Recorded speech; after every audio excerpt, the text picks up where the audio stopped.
Shalom jemaat Tuhan, selamat pagi. Saya berdoa biar kita terus menjaga hati kita, karena kita tahu dari hati kita terpancar kehidupan. Kita harus serius menjaga, memperhatikan hati kita. Karena itu kita masih membahas topik hati-hati dengan hati kita. Karena dari hati kita itu akan mengalir, mempengaruhi masa depan, bahkan sampai pada kekekalan. Kita melihat sebuah ayat, kenapa kita harus hati-hati dengan hati kita. Dalam Yesaya 57 ayat 15 dikatakan, sebab beginilah firman yang maha tinggi dan yang maha mulia.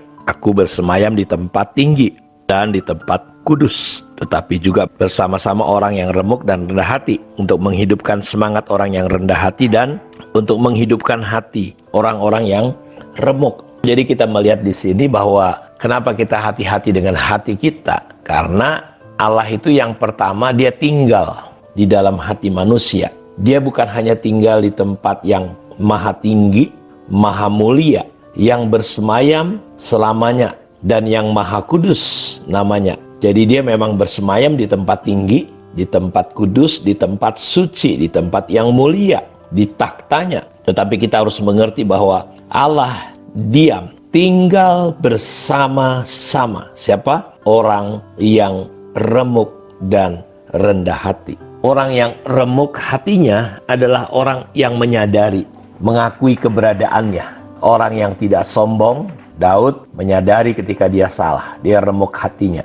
Allah mengasihi Daud begitu rupa, karena Daud adalah pribadi yang memiliki hati yang mudah mengakui kesalahan. Ketika dia didapati bersalah karena membunuh Uria dan mengambil istrinya Batseba dengan cara politik yang sangat kotor sekali.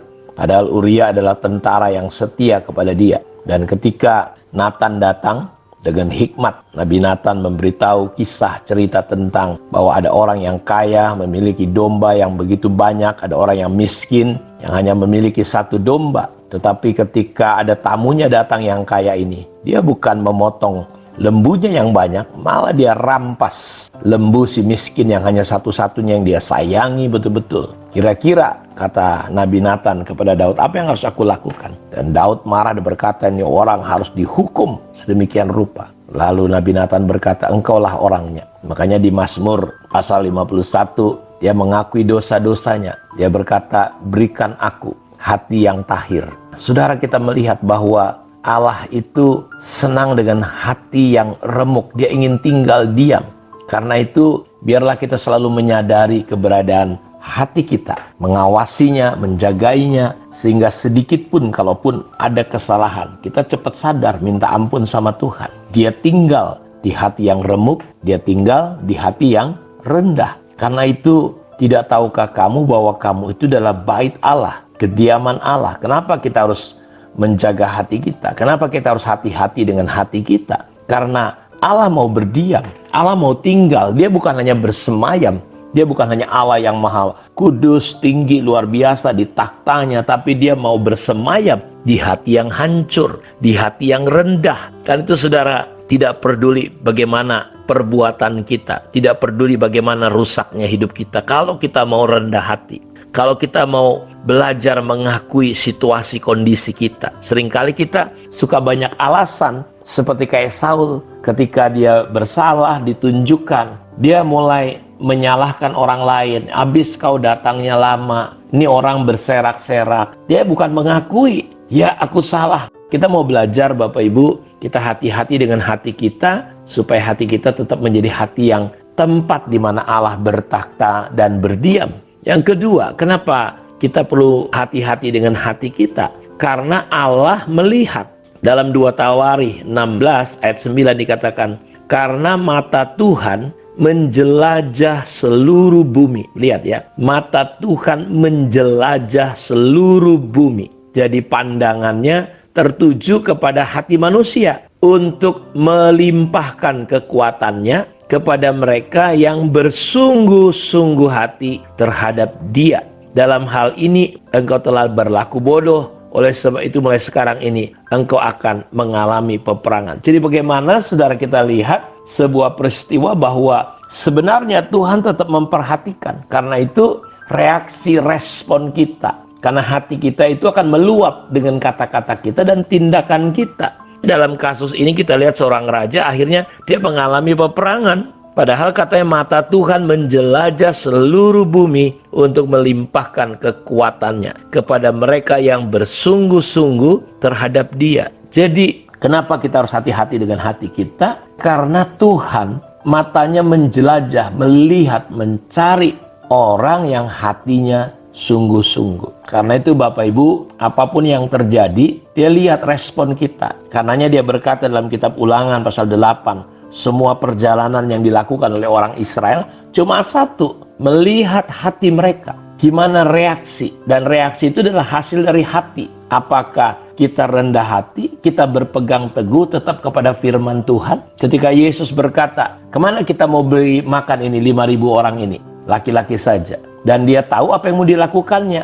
Dia ingin tahu bagaimana reaksi murid-murid. Jadi Bapak Ibu lihat, kita benar-benar harus jaga hati. Dan itu terekspresi dari kata-kata dan perbuatan kita. Reaksi, respon kita. Karena itu kita mau belajar bahwa hati yang benar itu akan kelihatan dari kata-kata dan reaksi kita. Karena reaksi kita itu akan meluap dari hati kita. Karena itu kita harus menjaga hati-hati dengan hati kita. Untuk tetap bersih, murni, tulus, polos, sehingga hati kita betul-betul menjadi tempat kediaman Allah dan dia melimpahkan segala kekuatannya kepada kita karena matanya tertuju kepada hati manusia. Makanya ketika ada pemilihan raja di dalam 1 Samuel 16 ayat 7, tetapi berfirmanlah Tuhan kepada Samuel, janganlah pandang parasnya atau perawakan yang tinggi. Jadi kita manusia memang terbiasa memandang apa? Memandang perawakan, memandang penampilan. Kita melihat seseorang melihat, kita bisa senyum bagus ketika mungkin kita lihat, wah orang itu kaya dan segala macam. Tuhan lihat hati kita. Samuel juga ketika melihat Yoab, abangnya Daud, dia lihat, wah ini luar biasa ini. Tuhan berfirman kepada Samuel, jangan pandang parasnya atau perawakannya yang tinggi, sebab aku telah menolaknya. Lihat saudaraku, apa yang diterima manusia belum tentu diterima oleh Tuhan. Apa yang kita pikir baik belum tentu. Di sini Tuhan langsung berkata, aku telah menolaknya. Bukan yang dilihat manusia, dilihat Allah. Manusia melihat apa yang di depan mata, tetapi Tuhan melihat hati. Nah kita lihat, Daud kecil orangnya, saudara-saudaraku, tapi dipilih Tuhan. Karena Tuhan melihat hati Daud jauh lebih siap, jauh lebih bagus daripada hati saudara-saudaranya yang lain. Jauh lebih bagus juga dari Saul. Ketika orang mempersembahkan persembahan, Tuhan ngelihat dasar persembahannya apa? Yaitu hati. Makanya ketika Habel dengan Kain, saudara, dasar hati mereka, persembahan itu menunjukkan hati. Makanya pelayanan kita, omongan kita, nyanyian kita, semuanya harus didasari oleh hati yang benar di hadapan Tuhan. Hati yang remuk, hati yang hancur, hati yang polos, hati yang tulus. Itu yang mendasari semua aktivitas perbuatan kita. Saya mau beritahu, terkadang kita bisa tutupi suasana hati kita yang tidak baik dengan muka kita, senyum kita, kata-kata kita. Tapi Tuhan melihat hati. Karena itu saya mau katakan, jagalah hati saudara, waspadai hati saudara. Karena dia penipu, kata Alkitab. Lebih licik dari semua yang licik. Dia bisa membawa, menjebak kita. Saya udah kasih contoh kemarin, bagaimana Saul hatinya berubah hanya dengar nyanyian. Banyak orang kalau nggak waspadai hatinya, jaga hatinya, dia justru kehilangan hatinya, di mana Tuhan ingin memberkati hidupnya. Karena hati kita akan menentukan masa depan kita, kekekalan kita, kesehatan kita, ekonomi kita, pelayanan kita. Ada damai atau tidak, itu tergantung hati kita. Kiranya Tuhan Yesus memberkati kita semua, tetap hati-hati dengan hati kita. Mari kita berdoa. Tuhan, terima kasih untuk kemurahan anugerah-Mu. Berkati semua umat-Mu, berkati semua anak-anak-Mu ya Tuhan, dimanapun mereka berada. Jamah, kuduskan, sucikan hati kami dengan darah Yesus.